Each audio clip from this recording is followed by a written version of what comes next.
¿Qué tal? ¿Cómo estás? Vamos a continuar con nuestra lectura acompañada de la palabra de Dios, la Santa Biblia Católica, y vamos a continuar en el Evangelio de Mateo, el capítulo 10. En el nombre del Padre, del Hijo y del Espíritu Santo. Amén. Ven, Espíritu Santo, ven y llena los corazones de tus fieles y enciende en ellos el fuego de tu amor. Envía, Señor, tu Espíritu y todo será creado y se renovará en la faz de la tierra. Oh Dios, que has iluminado los corazones de tus hijos con la luz de tu Espíritu Santo, haznos dóciles a sus inspiraciones para que gustemos siempre el bien y gocemos de sus divinos consuelos. Por Cristo nuestro Señor. Amén. Espíritu Santo, fuente de luz, ilumínanos, danos un rayo de tu luz. Ilumina nuestro pensamiento, nuestro entendimiento, para que podamos acoger esta palabra que tú inspiraste con el mismo espíritu con que fue escrita. Por Cristo nuestro Señor. Amén. En el nombre del Padre, del Hijo y del Espíritu Santo. Amén. Evangelio según San Mateo, capítulo 10. Jesús llamó a sus 12 discípulos y les dio poder para expulsar espíritus impuros y para curar toda clase de enfermedades y dolencias. Los nombres de los 12 apóstoles son: primero Simón, llamado Pedro, y su hermano Andrés; luego Santiago, el hijo de Zebedeo, y su hermano Juan; Felipe y Bartolomé; Tomás y Mateo, el recaudador de impuestos; Santiago, el hijo de Alfeo, y Tadeo; Simón el cananeo, y Judas Iscariote, el que lo entregó. A estos 12 los envió Jesús con las siguientes instrucciones: no transiten por regiones de paganos ni entren en los pueblos de Samaria. Vayan más bien en busca de las ovejas perdidas del pueblo de Israel. Vayan y proclamen que está llegando el reino de los cielos. Sanen a los enfermos, resuciten a los muertos, limpien a los leprosos, expulsen a los demonios. Gratis lo han recibido, entréguenlo también gratis. No lleven oro, ni plata, ni dinero en el bolsillo, ni morral para el camino, ni 2 túnicas, ni sandalias, ni bastón, porque el obrero tiene derecho a su sustento. Cuando lleguen a cualquier pueblo, averigüen quién hay en él digno de recibirlos, y quédense en su casa hasta que se vayan. Al entrar en la casa, saluden, y si lo merecen, la paz de su saludo permanecerá con ellos; si no, regresará a ustedes. Si no lo reciben ni escuchan su mensaje, salgan de esa casa o de ese pueblo y sacúdanse el polvo de los pies. Les aseguro que el día del juicio será más llevadero para Sodoma y Gomorra que para ese pueblo. Yo los envío como ovejas en medio de lobos. Sean pues astutos como serpientes y sencillos como palomas. No se fíen de la gente, porque los entregarán a los tribunales y los azotarán en sus sinagogas.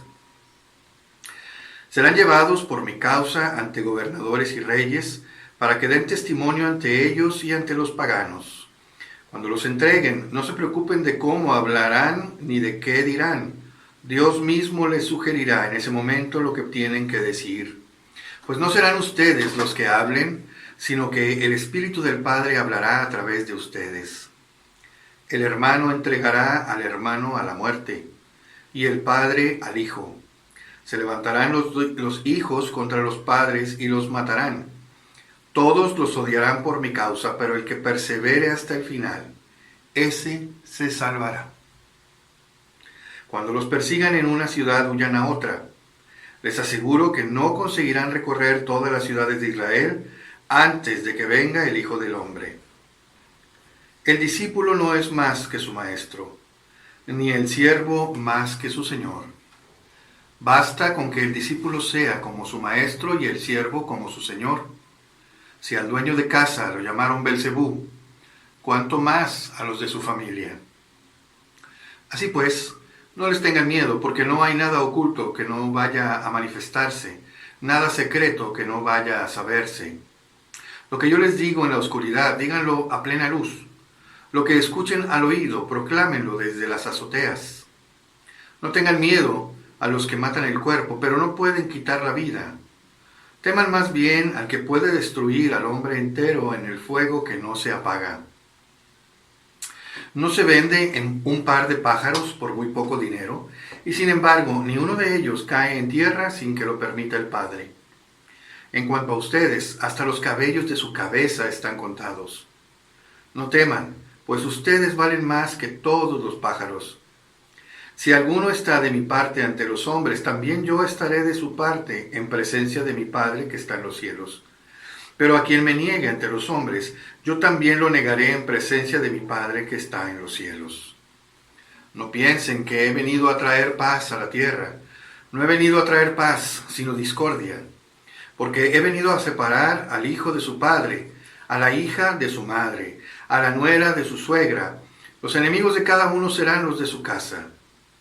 El que ama a su padre o a su madre más que a mí, no es digno de mí. Y el que ama a su hijo o a su hija más que a mí, no es digno de mí. El que no toma su cruz y me sigue, no es digno de mí. El que quiera conservar la vida la perderá, y el que la pierda por mí, la conservará. El que lo recibe a ustedes, me recibe a mí. Y el que me recibe a mí, recibe al que me envió. El que recibe a un profeta por ser profeta, recibirá recompensa de profeta. El que recibe a un justo por ser justo, recibirá recompensa de justo. Y quien dé un vaso de agua fresca a uno de estos pequeños, solo porque es discípulo mío, les aseguro que no se quedará sin recompensa. Palabra de Dios. Te alabamos, Señor. Bien, vamos a ver algunos comentarios que podemos hacer sobre este capítulo 10 del Evangelio de San Mateo.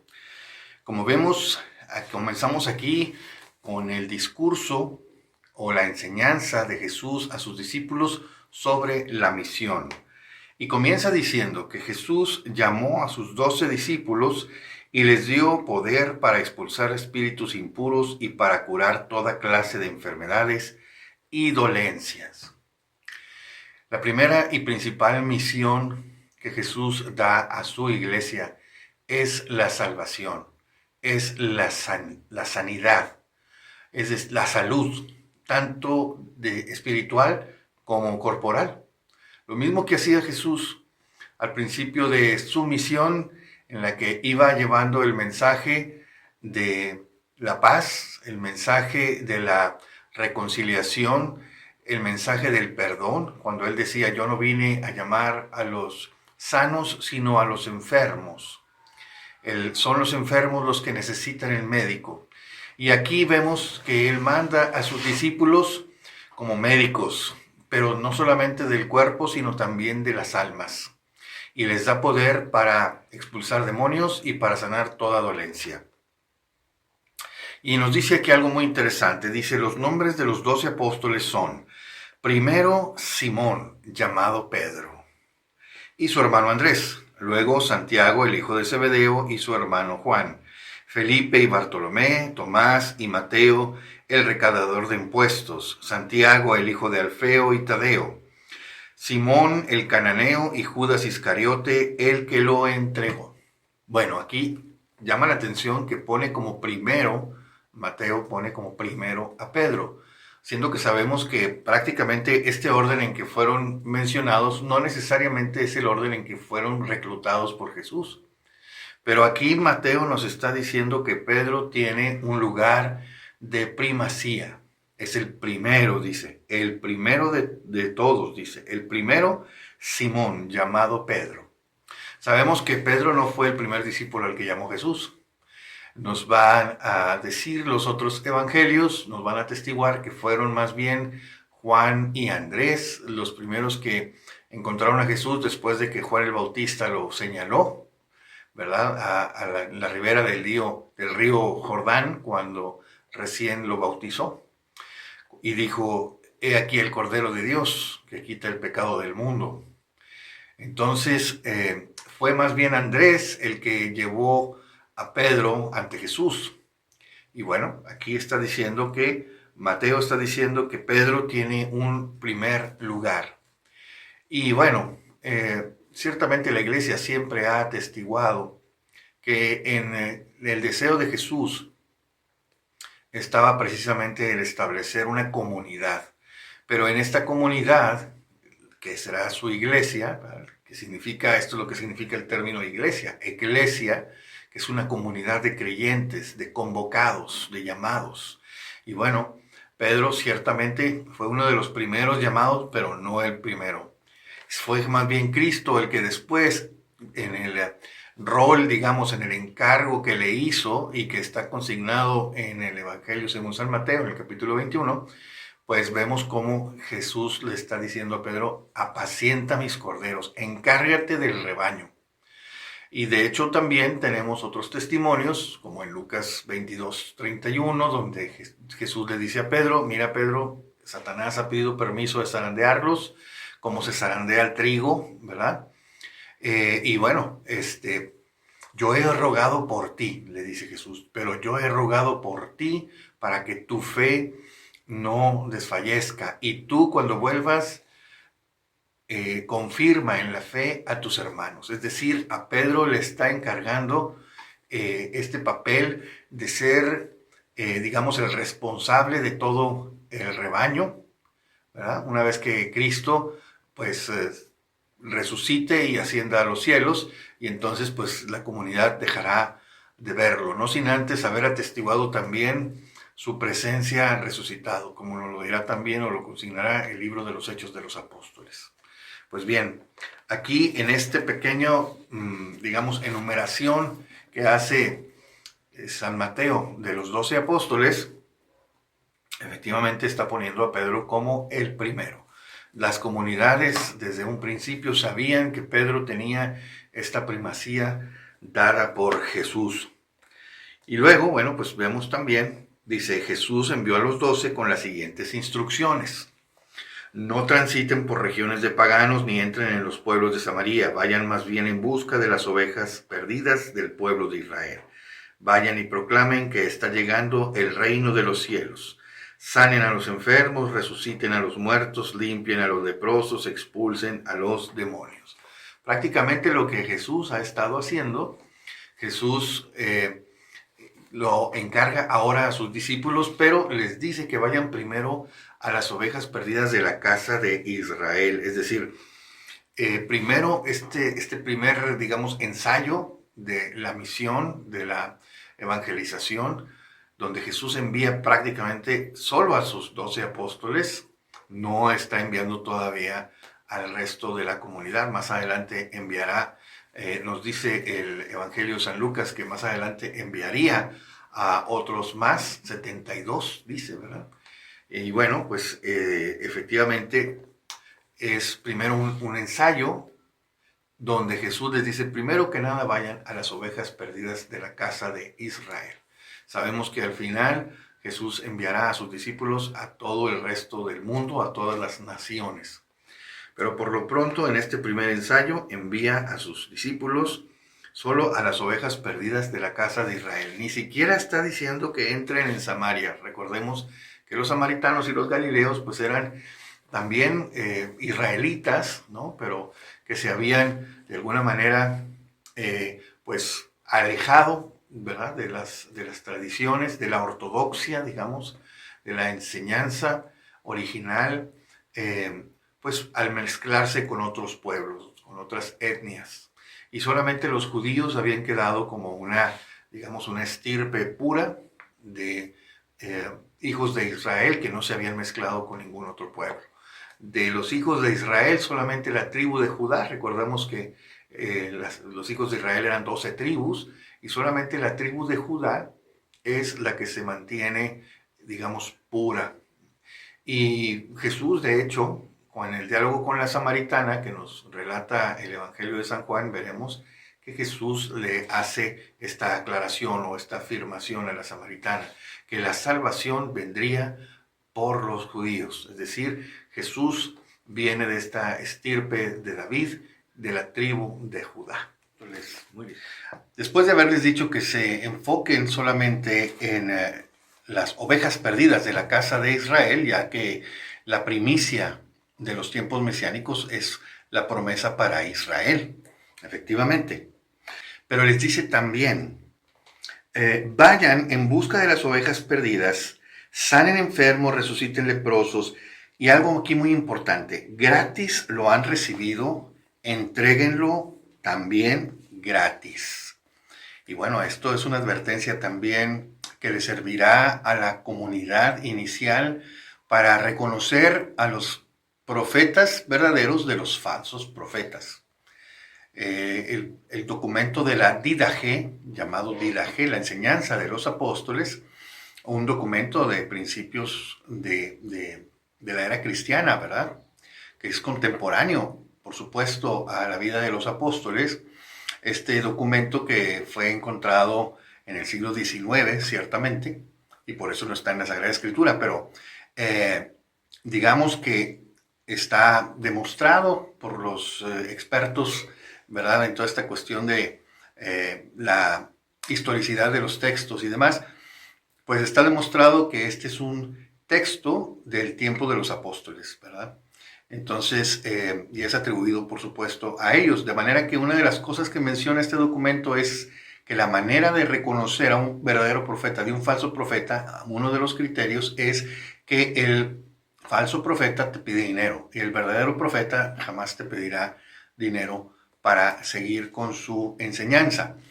Y claro, una cosa es solicitar, digamos, porque de hecho, pues el mismo Señor lo dice, ¿verdad? Y está dentro dentro de los mandamientos de la ley de Dios, toda esta cuestión del diezmo, del apoyar, del sustentar a quien se encarga de la evangelización. De hecho, dice aquí está Jesús, no lleven oro, ni plata, ni dinero en el bolsillo, ni morral para el camino, ni dos túnicas, ni sandalias, ni bastón, porque el obrero tiene derecho a su sustento. Entonces aquí hay algo importante. No es de que ellos necesiten la comunidad pedir dinero, ¿verdad? El profeta no necesita llegar a pedir dinero, sino que es un deber en justicia de quien está recibiendo el beneficio de la gracia, de la evangelización, del mensaje, apoyar y sostener al profeta que lo está evangelizando. Pero, vamos, en este testimonio del profeta no está el estar pidiendo. Ya lo está diciendo Jesús. Desde aquí está dando una enseñanza de que el obrero tiene derecho a su sustento, pero una cuestión es el sustento y otra cosa es vivir como verdaderos reyesuelos, ¿no? Con sus aviones privados y cosas de estas, ¿no? Que lo sabemos que los hay y que, bueno, es muy común verlos actualmente. Cuando lleguen a cualquier pueblo, averigüen quién hay en él digno de recibirlos y quédense en su casa hasta que se vayan. Al entrar en la casa, saluden. El saluden, ¿se acuerdan ustedes? El saludo, shalom, ¿verdad? Es un deseo de paz. Es una bendición para los que están en la casa. Dice, y si lo merecen, la paz de su saludo permanecerá con ellos. Si no, regresará a ustedes. Si no lo reciben ni escuchan su mensaje, salgan de esa casa o de ese pueblo, sacúdanse el polvo de los pies. Y les aseguro que el día del juicio será más llevadero para Sodoma y Gomorra que para ese pueblo. Entonces aquí nos habla también de la hospitalidad que se le debe dar al profeta, al que está al servicio del evangelio, ¿verdad? Tener esta hospitalidad, esta recepción, pues solícita, ¿verdad?, de las comunidades que reciben el beneficio de la gracia, de la evangelización, y que, bueno, en este caso, como lo vemos aquí, pues también sería no solamente de la evangelización, sino de la sanación, de todo esta reconciliación que lleva el mensaje del evangelio, ¿no?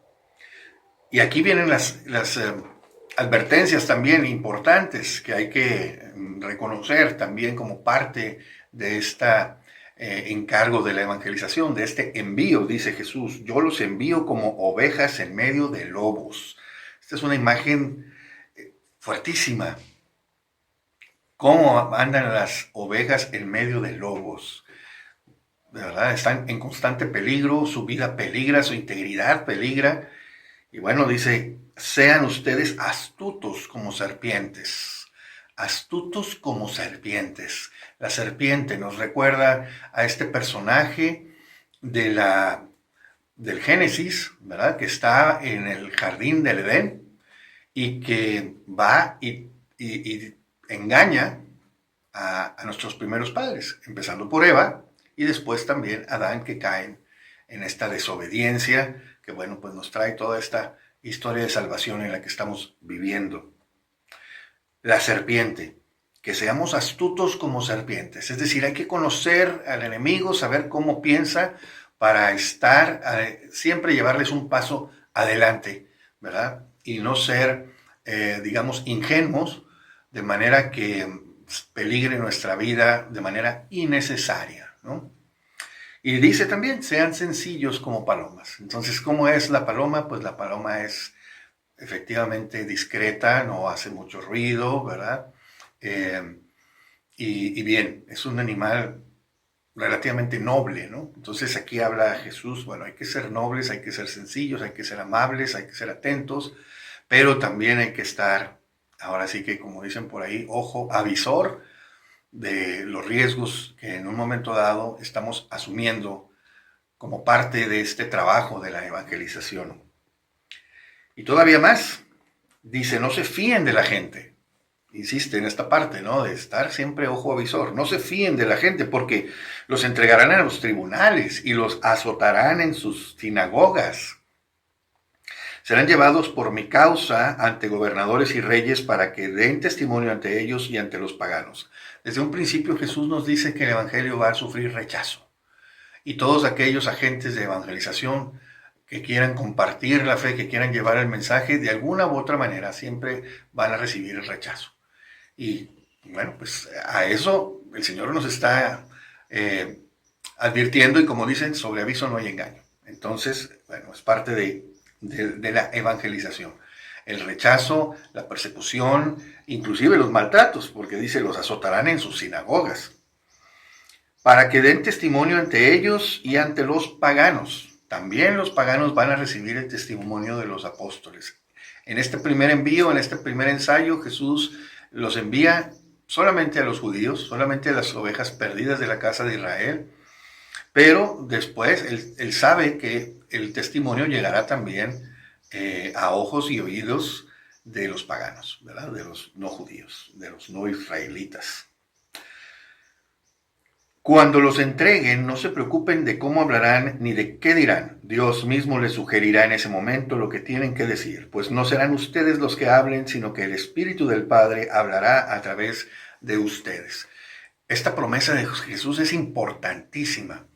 El profeta verdadero es un profeta que no solamente habla de parte de Dios, sino que Dios habla a través de él. Dios pone en su corazón y en su mente las palabras que tiene que dar, las orientaciones con las que debe en un momento dado pues enseñar, ¿verdad? Educar a los nuevos convertidos, a los que están abriendo su corazón al mensaje de la salvación. No serán ustedes los que hablen, sino el Espíritu del Padre que hablará a través de ustedes. Pero luego viene más sentencias fuertes. El hermano entregará al hermano a la muerte y el padre al hijo. Se levantarán los hijos contra los padres y los matarán. Todos los odiarán por mi causa.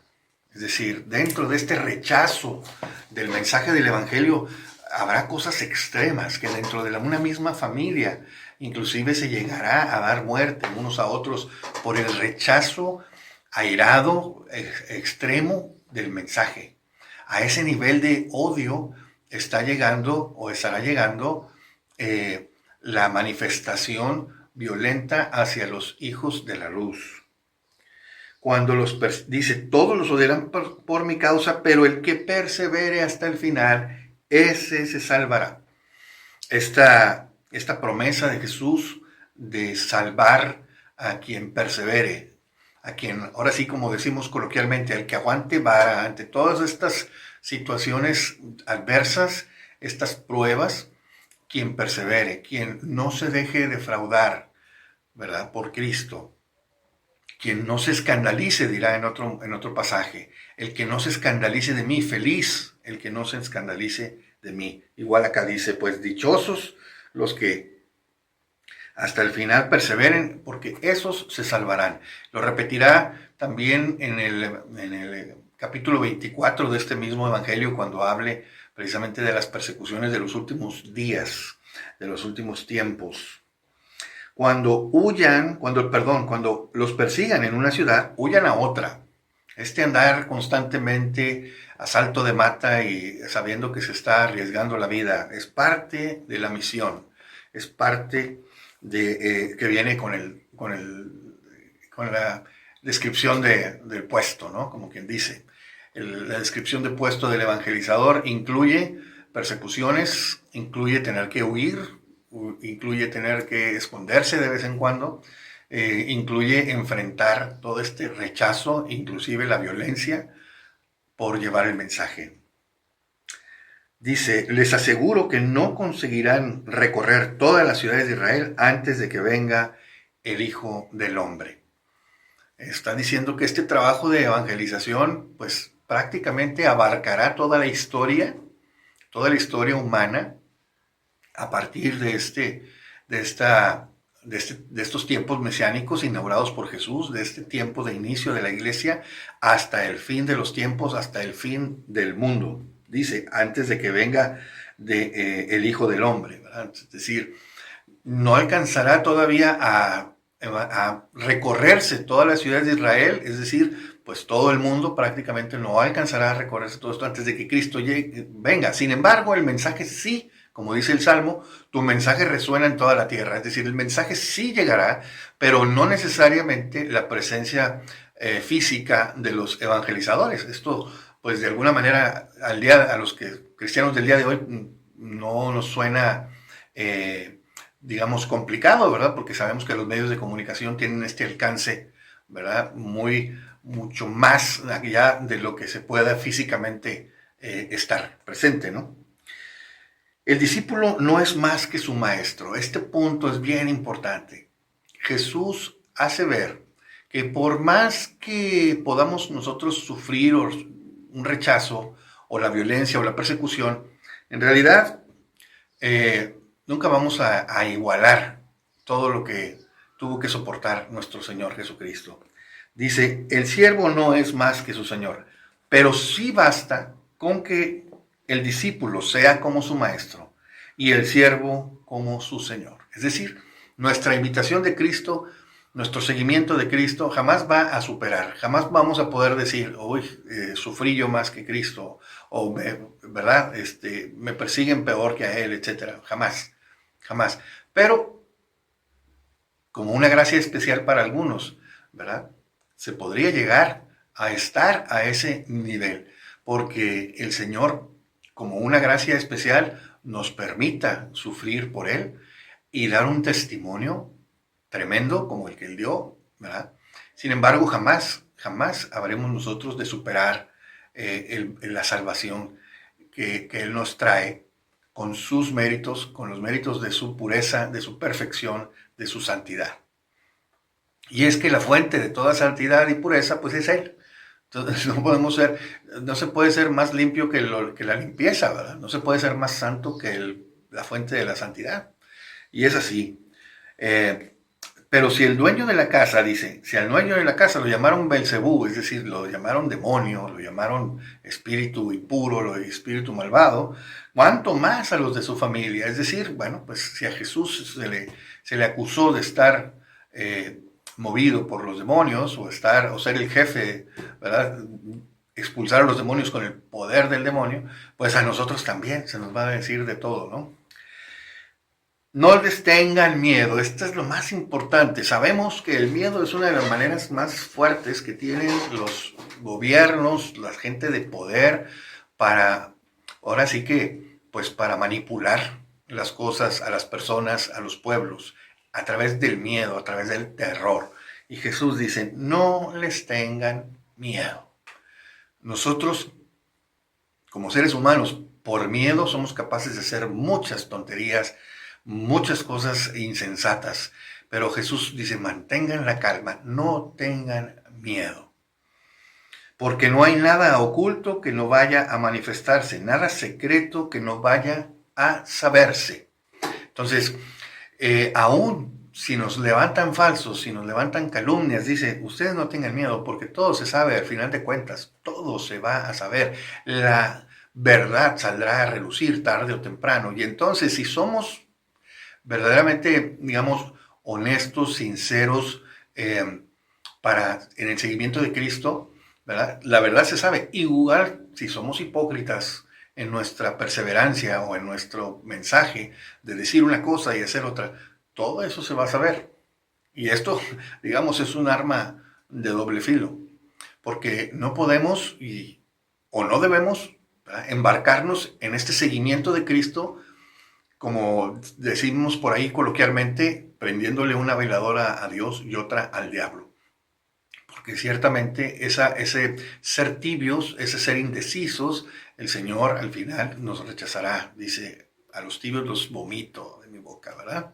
Entonces, esa parte, de hecho, que Jesús en el libro del Apocalipsis habla como decir, tienes nombre de vivo, pero estás muerto, es esta hipocresía, es acostumbrarnos a, por ejemplo, ¿no?, vamos a misa dominical, bueno, ya me acostumbré yo a una rutina de asistir a misa, pero no dejo que el Evangelio me cambie, que el Evangelio verdaderamente me transforme en una vida cada vez más comprometida con el seguimiento de Cristo.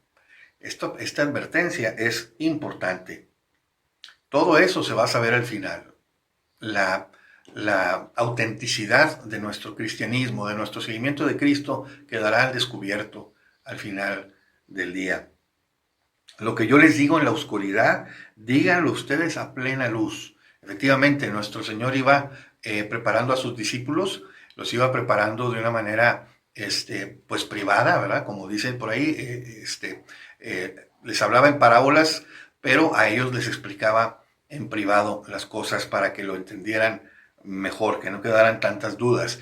Sin embargo, ya veremos que sí quedaron muchas dudas, ¿no?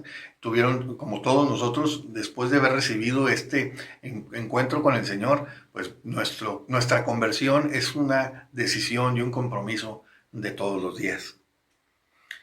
Lo que yo les digo en la oscuridad, ustedes compártanlo a plena luz. Lo que escuchen al oído, proclámenlo en las azoteas. Es decir, a los apóstoles enviados, el Señor les pide que a todo mundo, a toda criatura, vayamos con el mensaje de la buena nueva. No tengan miedo a los que matan el cuerpo, pero no pueden quitar la vida eterna, ¿verdad? Siempre Jesús habla con esta perspectiva de trascendencia. Lo importante no es la vida aquí somos peregrinos, estamos de paso, igual que Él, ¿verdad? Que estuvo de paso, pasó haciendo el bien, pero Él sabía perfectamente que venía a cumplir el encargo del Padre para abrirnos las puertas de la gloria, las puertas del cielo y prepararnos un lugar, como lo dirá también él en el Evangelio de San Juan. Entonces, lo dice aquí, no tengan miedo a los que matan el cuerpo, pero no pueden quitar la vida. Se refiere a la vida espiritual, a la vida eterna. Teman más bien al que puede destruir al hombre entero, es decir, alma y cuerpo, en el fuego que no se apaga. Es decir, hay que tenerle miedo al que nos puede enviar al infierno. ¿Quién es ese? ¿Satanás? No, el pecado. Nuestra libertad mal utilizada. Satanás es el tentador. Satanás nos va a tratar de descarrilar, ¿verdad?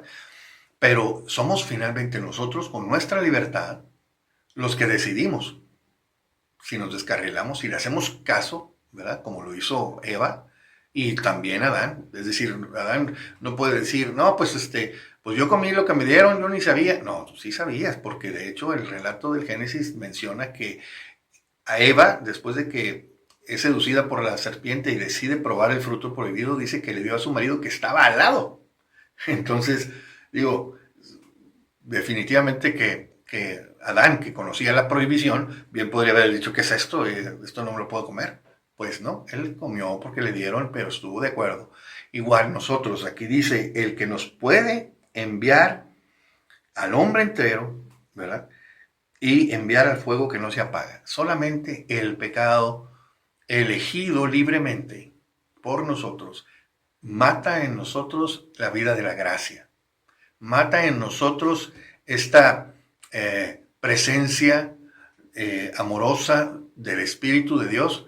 Como dice San Pablo, ¿verdad? No apaguen al Espíritu. Nosotros podemos apagar al Espíritu si nosotros elegimos libremente el pecado mortal. Y este pecado mortal, nos dice San Juan en sus cartas, que este es pecado de muerte, por eso le llamamos mortal, pero no de muerte espiritual, ¿verdad? Puede haber unos que no son de muerte espiritual, pero hay otros que sí son de muerte espiritual. Es decir, aquí lo importante, la enseñanza que importa es lo que nos sirve para la vida eterna. Siempre la enseñanza de Jesús está en esta perspectiva de eternidad. Y por eso dice, pues no le tengan miedo a los que matan el cuerpo, pero no pueden matarte para la vida eterna. Ténganle miedo a los que sí te pueden, ahora sí que mandar al infierno. ¿Quiénes son? El pecado elegido libremente. Es decir, el que peca por ignorancia, pues no tiene la misma culpabilidad que el que lo hace a sabiendas. Y entonces el Señor, recordemos que es justo y no va a permitir, ¿verdad? O no va a consentir con que seamos castigados más allá de nuestro mérito. Es decir, ni nos podrá dar de más, porque por su infinita misericordia, pero no nos va a castigar sin justicia, sin que haya verdaderamente méritos de nuestra parte para recibir ese castigo. De tal manera que aquí nos dice, ténganle miedo al pecado. No lo dice con ese nombre, pero es el único que puede realmente mandarnos a la muerte eterna. El pecado mortal, ¿verdad? Obviamente que esto no está queriendo decir con que nos podamos dar el permiso de un pecado venial, es decir, un pecado que no es la muerte. En realidad, el Señor rechaza todo pecado. Y todo pecado en nosotros va debilitando y apagando al espíritu, las mociones del espíritu en nuestra alma, porque como si nos fuera tapando los ojos y los oídos para no escuchar y para no ver lo que Dios quiere de nosotros. De tal manera que aquí nos está diciendo, ténganle miedo al pecado. Y no es a cualquier pecado, al pecado que nosotros consentimos. Es decir, más bien está diciendo, ténganle miedo a su mal uso de su libertad, ¿verdad? Porque un mal uso de nuestra libertad es el que nos manda, ahora sí que, al infierno. Y bien, yo creo que este comentario lo vamos a tener que partir en dos secciones, ¿verdad? Así que bueno, vamos a dejar esto hasta aquí y continuamos en otro video comentando este capítulo 10, que aunque es cortito, pues estamos viendo que trae mucha enseñanza.